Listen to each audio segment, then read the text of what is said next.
विद्यार्थियों, हम पढ़ रहे थे एकादशः पाठः, जिसका शीर्षक था पुष्पोत्सवः, और इसके पहले भाग में हमने पहला और दूसरा गद्यांश का अध्ययन कर लिया था। विद्यार्थियों, हमने अध्ययन कर लिया था कि पुष्पोत्सव जो है वह कहाँ मनाया जाता है? दिल्ली के मेहरौली क्षेत्र में मनाया जाता है, ठीक है। और किस महीने में? अक्टूबर के महीने में मनाया जाता है। साथ ही इसे फूल वालों की सैर इस नाम से भी जाना जाता है। और यहाँ का प्रमुख जो केंद्र होता है, आकर्षण का केंद्र होता है, वो होता है फूलों से बने हुए पंखे, ठीक है, जिनका अर्पण या जिनका चढ़ावा जो है योगमाया मंदिर में और बख्तियार काकी की जो समाधि है उस पर किया जाता है। यहाँ पर लोग अनेक प्रकार के फूलों के द्वारा निर्मित पंखे जो है, फूलों से निर्मित पंखे हैं, वो चढ़ाने आते हैं, ठीक है विद्यार्थियों। ऐसा हमने पढ़ लिया था। आइए जानते हैं इस भाग में, दूसरे भाग में तृतीय गद्यांश, चतुर्थ गद्यांश च। लेकिन विद्यार्थियों, पिछले वीडियो में आपको मैं कुछ प्रश्न देके गया था जिनका उत्तर आपने अपनी उत्तर पुस्तिका में लिख लिया होगा। आइए एक बार उत्तर की जांच कर लेते हैं। हमारा पहला प्रश्न था, उत्सव प्रियः कः देशः? उत्सवों से प्रिय कौन सा देश है, या किस देश को हम उत्सव प्रिय देश कहते हैं? तो हमारा उत्तर है एक पद में भारत देश। भारत देश ही ऐसा देश है जहां पर अनेक प्रकार के उत्सव निरंतर मनाए जाते रहते हैं, ठीक है। दूसरा प्रश्न है अपना, फूल वालों की सैर इति नामना क्व प्रसिद्ध अस्ति? फूल वालों की सैर इस नाम से क्या प्रसिद्ध है, कौन प्रसिद्ध है? फूल वालों की सैर इति नामना पुष्पोत्सव प्रसिद्ध अस्ति, ठीक है। क्या प्रसिद्ध है? पुष्पोत्सव, ठीक है विद्यार्थियों, आपने सही उत्तर लिखा होगा। आइए आगे चलते हैं। तीसरा प्रश्न था, देहल्या मेहरौली क्षेत्रे अक्टूबर मासे कस्य आयोजनम भवति? दिल्ली के मेहरौली क्षेत्र में अक्टूबर के महीने में किसका आयोजन होता है? तो यहां देखिए, देहल्या मेहरौली क्षेत्रे अक्टूबर मासे पुष्पोत्सवस्य आयोजनम भवति। पुष्पोत्सव का आयोजन होता है, ठीक है। चौथा प्रश्न था अपना, योगमाया मंदिरे बख्तियार काकी इत्यस्य समाधि स्थले च जना किम अर्पयन्ति? क्या अर्पित करते हैं? तो योगमाया मंदिरे बख्तियार काकी इत्यस्य समाधि स्थले च जनाः पुष्प व्यजनानि अर्पयन्ति। फूलों से बने हुए, फूलों से निर्मित पंखे अर्पित करते हैं, चढ़ाते हैं, ठीक है विद्यार्थियों। तो ये हमारे 4 प्रश्न थे और आपने भी उत्तर सही लिखा होगा। इसी उम्मीद के साथ आगे चलते हैं। आइए अगला गद्यांश है अपना, अयम उत्सवः दिवसत्रयं यावत् प्रचलति। एतेषु दिवसेषु पतंगानाम् उड्डयनं, विविधाः क्रीडाः, मल्लयुद्धं चापि प्रचलति, ठीक है विद्यार्थियों।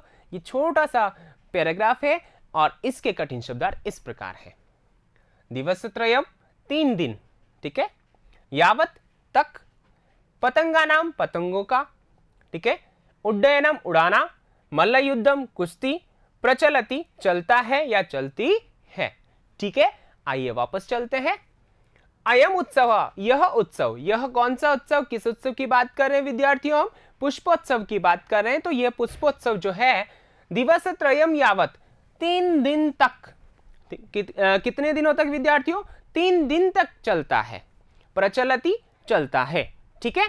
आपको ध्यान रखना है, आपसे पूछा जाए कि दिल्ली के मेहरौली क्षेत्र में अक्टूबर महीने में जो पुष्पोत्सव आयोजित किया जाता है वो कितने दिन तक चलता है, ठीक है। तो आपका उत्तर होना चाहिए दिवस त्रयम यावत, ठीक है। आगे देखिए, एतेषु दिवसेषु, इन दिनों में, इन 3 दिनों में, ठीक है, पतंगानाम, जो पतंग होती है, काइट्स, ठीक है ना, उनका उड्डयनम उड़ाना, पतंगों का उड़ाना, पतंगे उड़ाना, ठीक है ना, विविधा क्रीड़ा, अनेक प्रकार की क्रीड़ाएं यानी कि खेल, ठीक है ना, मल्ल युद्धम चापी, और मल्ल युद्ध, ठीक है, कुश्ती, ठीक है, चाप यानी और भी, प्रचलती यानी होती है, यानी कि यहां पर अनेक प्रकार की क्रीड़ाएं, पतंगों का उड़ाना, कुश्ती इत्यादि का कार्यक्रम इन 3 दिनों के अंदर किया जाता है, ठीक है विद्यार्थियों। आइए आगे बढ़ते हैं। अगला पैराग्राफ है अपना, विगतेभ्यः 200 वर्षेभ्यः पुष्पोत्सवः जनान् आनन्दयति। मध्ये इयं परंपरा स्थगिता आसीत्, परं स्वतंत्रता प्राप्तेः पश्चात् इयं मनोहारिणी परंपरा पुनः समारब्धा। पुष्पोत्सवः अद्यापि सोल्लासं सोत्साहं च प्रचलति, ठीक है। ये जो अंतिम पैराग्राफ है, ठीक है ना, गद्यांश है, उसका हमने अपने आदर्श वाचन किया। आइए अब आगे चलते हैं इसके कठिन शब्दार्थों की ओर। विगतेभ्य बीते हुए, 200 वर्षेभ्य 200 वर्षों से, आनंदयति आनंद देता है, मनोहारिणी सुंदर, समारब्धा आरंभ हुई, अद्यापि आज भी, यहां पर देखिए विद्यार्थियों अद्यधन अपि, ठीक है, दीर्घ संधि का उदाहरण है। सोल्लासम उल्लास के साथ, सधन उल्लासम, ठीक है, उल्लास के साथ, सोत्साहम उत्साह के साथ, तो यहां सधन उत्साहम सधन उल्लासम, तो यहां गुण संधि हो गई है, यहां पर भी और यहां पर भी, ठीक है, यहां दीर्घ संधि है। ठीक है विद्यार्थियों, तो आपको ये समझ में आ गए होंगे। आइए हम गद्यांश की ओर बढ़ते हैं। विगतेभ्य बीते हुए, 200 वर्षेभ्य 200 वर्षों में, पुष्पोत्सव जो फूलों का उत्सव है वह जनान लोगों को आनंदयति आनंदित करता है, ठीक है ना।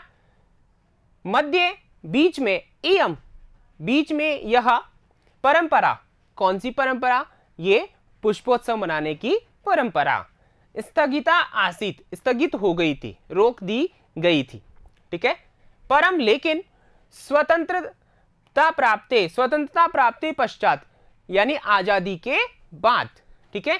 इयम मनोहारिणी, ठीक है ना, यह इयम यानी यह, मनोहारिणी मन को अच्छी लगने वाली, ठीक है ना, मन को हरने वाली परंपरा, यह परंपरा पुनः फिर से समारब्धा आरंभ की गई, ठीक है। पहले क्या था कि 200 वर्षों तक ये लोगों को आनंद किया इस उत्सव ने, और बीच में यह जो है उत्सव वो मनाना क्या कर दिया गया, रोक दिया गया। लेकिन स्वतंत्रता के पश्चात पुनः यह परंपरा, यह पुष्पोत्सव जो है वो चालू किया गया।